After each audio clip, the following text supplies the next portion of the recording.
So we've already seen sort of a broadening of the market growth and the results. Do you think that continues?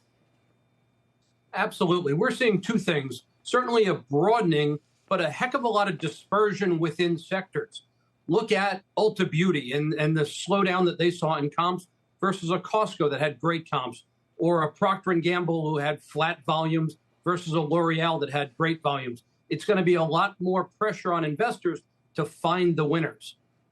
Do they have those that are winning right now, do they have anything in common? I think there's a little bit of a trend of trading down and consumers looking for value. As the pent-up savings is finally going away, particularly among the lower and middle class, I think that's going to create some difficulties and different dynamics than we've seen the last couple of years. Where are you looking for opportunities if you think that the middle buyer, that middle consumer, is looking for better bargains? So there are two ways. One, you could pick the providers that are winning, the brands that are winning. But maybe an easier way to do it is not be worried about where is the consumer spending, but just is the consumer spending? The answer to that is absolutely yes. So you look at a company like Amazon. It doesn't matter what product you buy on Amazon, as long as you're buying, they're a winner. And when I look at the cost to deliver that, as Andy Jassy talked about, down 45 cents year over year in the fourth quarter, they're widening the moat around their business by lowering cost. You look at a MasterCard as another great example. Visa reported last night, Amex reported last week. The consumer keeps on spending. As long as it's on cards, the MasterCards of the world are happy. And you don't have to, again, pick who's a winner or a loser. MasterCard, I think, is a real winner in that example. Why are some consumer product companies or consumer-oriented companies, Nike, P&G, Ulta, Pepsi maybe, why are they struggling with organic growth while others are doing well? What's the difference or the distinction?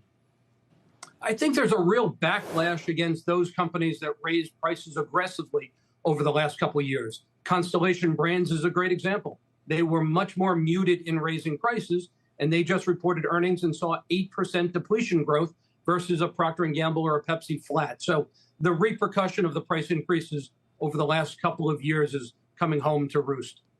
So consumers are looking for value. They're increasingly looking for good value. And where they see that value eroding, they're not buying. I think there's a pocketbook issue here to a degree, just around affordability. And when you have to make those hard decisions, now is the time that that's happening. Whereas a couple of years ago, when you had pent-up savings, it wasn't quite as big of an issue. Jim, how are you playing AI these days? Well, obviously, the hardware side is what everybody's chasing. But I think there's the next stop on the train, and that is who are going to be the beneficiaries of using AI in their business. And we own a company called IQVIA. I think IQVIA plays in that in a couple of ways. First of all, drug discovery is going to get sped up. IQVIA has a proprietary database of all the prescriptions written. That is going to be the source material for discovering new compounds. When you discover a compound, it still needs to run through a clinical trial, and that's the other side of the house with IQVIA.